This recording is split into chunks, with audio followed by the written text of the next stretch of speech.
Welcome back to ചിന്നൂസ് Cherrypicks. ഇന്ന് നമുക്ക് നല്ല പഞ്ഞി പോലത്തെ റവ പുട്ട് എങ്ങനെയാണ് തയ്യാറാക്കുന്നതെന്നുള്ളത് കാണാം.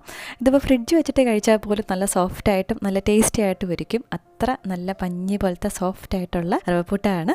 നല്ല എന്താ പറയുക, കേക്കൊക്കെ പൊടിച്ചിട്ടുണ്ടാക്കിയ കണക്കത്തെ ഒരു റവ പുട്ടാണ്. അപ്പോൾ ഇതുവരെ റവ പുട്ട് ട്രൈ ചെയ്തിട്ടില്ലാത്തവരും ഈ രീതിയിൽ ട്രൈ ചെയ്തിട്ടില്ലാത്തവരും തീർച്ചയായിട്ടും ട്രൈ ചെയ്ത് നോക്കുക. സോഫ്റ്റ് ആണെന്ന് മാത്രമല്ല നല്ല ടേസ്റ്റിയുമാണ്. അപ്പോൾ നമുക്കിതെങ്ങനെ ഉണ്ടാക്കുന്നതെന്നുള്ളത് കാണാം. അപ്പോൾ അതിനായിട്ട് നമുക്കൊരു പാനിലേക്ക് 1/2 ടേബിൾ സ്പൂൺ നെയ്യ് ചേർത്ത് കൊടുക്കാം. ഈ നെയ്യ് ഒരുപാട് ചൂടാക്കരുത്, ലോ ഫ്ലെയിമിൽ വെച്ച് വേണം ഇത് ഉരുക്കിയെടുക്കാനായിട്ട്. അപ്പോൾ ജസ്റ്റ് ഒന്ന് മെൽറ്റായി വരുമ്പോൾ നമുക്കിതിലേക്ക് 1 പിടി ബ്രോക്കൺ കാഷ്യൂസ് ചേർത്ത് കൊടുക്കാം, കശുവണ്ടി. അപ്പോൾ ഇതുപോലെ ബ്രോക്കൺ കാഷ്യൂസ് അല്ല വാങ്ങിച്ചിരിക്കുന്നുണ്ടെങ്കിൽ കൈവച്ച് ജസ്റ്റ് ഒന്ന് പൊട്ടിച്ചിട്ട് ചേർത്ത് കൊടുക്കുക. കുറച്ച് സെക്കൻഡ്സ് നമുക്കിതൊന്ന് ഇളക്കിയെടുക്കാം. എന്നിട്ട് ഇതിലേക്ക് നമുക്ക് 1 കപ്പ് റവ ചേർത്ത് കൊടുക്കാം. ഞാനിവിടെ റോസ്റ്റഡ് റവയാണ് എടുത്തിരിക്കുന്നത്. ഇനിയിപ്പോൾ നിങ്ങളുടെ കയ്യിൽ റോസ്റ്റ് ചെയ്യാത്ത സാധാ റവയുള്ളതെന്ന് വെച്ചാൽ കുറച്ച് നേരം എടുക്കും ഇതൊന്ന് റോസ്റ്റ് ചെയ്തെടുക്കാനായിട്ട്, അത്രയേ ഉള്ളൂ വ്യത്യാസം. അപ്പോൾ ഒരു ലോ ഫ്ലെയിമിൽ 5 മിനിറ്റൊക്കെ ഒന്ന് റോസ്റ്റ് ചെയ്തെടുക്കേണ്ടി വരും. കളറൊക്കെ കുറച്ചുകൂടെ ഒന്ന് ഡാർക്കായി നല്ലൊരു മണം വരുന്നത് വരെ ഇതൊന്ന് ലോ ഫ്ലെയിമിൽ വെച്ച് ഇളക്കിയെടുക്കുക, തീ കൂട്ടി വെക്കരുത്. അപ്പോൾ നമ്മുടെ കയ്യിൽ ഇപ്പോൾ ഓൾറെഡി റോസ്റ്റഡ് ആയിട്ടുള്ള റവ ആയതുകൊണ്ട് തന്നെ ജസ്റ്റ് ഇത് നല്ലപോലെ ഒന്ന് ചൂടായി നല്ലൊരു മണം വരുന്നത് വരെ മാത്രം ഇളക്കിയാലും മതിയാകും. ഈ സമയത്ത് നമുക്കിതിലേക്ക് ആവശ്യത്തിനുള്ള ഉപ്പ് ഇതുപോലെ കൈവച്ച് ഇതറി കൊടുക്കാം. അപ്പോൾ നല്ലൊരു മണമൊക്കെ വരുന്നുണ്ട്. ഇനി നമുക്കിതിലേക്ക് 2 ടേബിൾ സ്പൂൺ ചിരകിയ തേങ്ങ ചേർത്ത് കൊടുക്കാം. നല്ലപോലെ ഒന്ന് മിക്സ് ചെയ്തെടുക്കാം.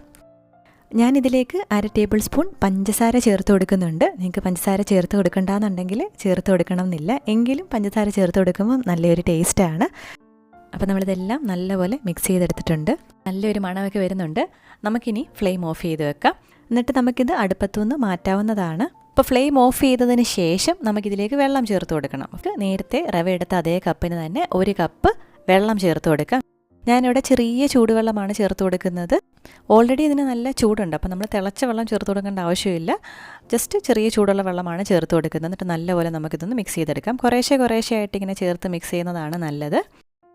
നമ്മൾ പുട്ടിന് നനയ്ക്കുന്നൊരു പരുവമില്ലേ, അതിനേക്കാട്ടിലും കുറച്ചും കൂടെ ഒരു വെള്ളമയത്തിൽ നമുക്കിതൊന്ന് ഇതുപോലെ മിക്സ് ചെയ്തെടുക്കാം. തൊട്ട് നോക്കിയാൽ ചെറിയൊരു നനവോടെയാണ് നമ്മളിത് മിക്സ് ചെയ്തെടുത്തിരിക്കുന്നത്. എന്നിട്ട് നമുക്കിതൊരു 15 മിനിറ്റ് ഇങ്ങനെ അടച്ച് വെക്കാം. അപ്പോൾ ചെറിയൊരു ചൂടൊക്കെ കാണും കേട്ടോ ഈ സമയത്ത്. ഇതുപോലെ നമ്മൾ വെള്ളം എടുത്ത തൊട്ടും കുറയാൻ പാടില്ല. വേറൊരു പാത്രത്തിലോട്ട് ഇത് മാറ്റണം എന്നുണ്ടെങ്കിൽ ചെയ്യാവുന്നതാണ്. അപ്പോൾ ഒരു 15 മിനിറ്റ് കഴിഞ്ഞിട്ടുണ്ട്. നമുക്കിതൊന്ന് തുറന്ന് നോക്കാം.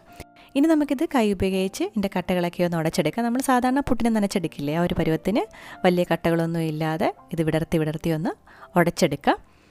അപ്പോൾ ഇന്ന് നല്ല സോഫ്റ്റായിട്ടുള്ളൊരു നനച്ച പുട്ടുപൊടിയാണ് നമുക്ക് കിട്ടിയിരിക്കുന്നത്.